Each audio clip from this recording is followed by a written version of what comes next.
Darling तेरे लिए मुन्नी बदनाम हुई डार्लिंग तेरे लिए।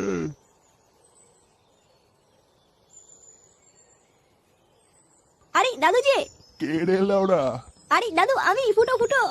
ও ফুটো, বস বস। আরে সে নাই বসবো না, আগে একটা বিড়ি দাও তো, মানে বিড়ি খেয়ে নি। সকাল থেকে মানে বিড়ি খুঁজে বেড়েছি, মানছি মানে বিড়ি খুঁজে পাচ্ছি না। কেন রে সে গো, কাল রাতে যে বিড়ি এক প্যাকেট কিনলি? আর বলো না, বিড়ি মানে সব শেষ হয়ে গেছে, মানে রাত্রে বেলা এত নেশা চেপেছিল, মানে নেশার চোদনে মানে সব খেয়ে ফেলেছি। দাও দাও এটা বিড়ি দাও। আরে বিড়ি তো বাড়া আমার কাছেও নেই, এক প্যাকেট ছিল বাড়া, তাও ইন্দুরে নিয়ে গেছে। যাও বিড়ির জন্য আসলাম, মানে তোমার কাছে বিড়ি নেই, মানে তোমার বিড়ি মানে ইন্দ্র নিয়ে গেছে, তাহলে কি ভুদা খাবো নাকি? খৈনি আছে, খাবি? দেখলে না খৈনি দিয়ে কি হবে? আমার কাছে মানে একটা কড়া গাঁজা আছে, বলে তো মানে কাশ্মীরি মাল। ওই জন্য তোমার একটা বিড়ি খুঁজে বেড়েছিলাম, বেটা বিড়ি তামাক দিয়ে বানাবো ভাবছি। কি বলছিস, গাঁজা আছে? হ্যাঁ মানে কাশ্মীরি মাল হেভি কড়া, ওই জন্য বিড়ি তামাক খুঁজে বেড়াচ্ছি, যদি একটু তামাক টামাক মেরে একটু হালকা করতে পারি। কই দেখি কেমন গাঁজা।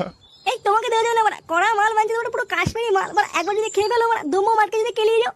আরে চোদনা, তুই আমাকে চিনিস? ছোটবেলায় দুধ না খেয়ে গাঁজা খেয়ে বড় হয়েছি রে। তুই আমাকে গাঁজার টান শেখাচ্ছিস? আমি বাড়া বালি পোড়াও নয়, জল ঢোড়াও নয়, পুরো জাত গোকড়ো ভোদা। আরে বাড়া তোমার ছেলে তো খুব রাজ দাদু। ফ্যাচ ফ্যাচ করিস না, দে বাড়া গাঁজাটা দে।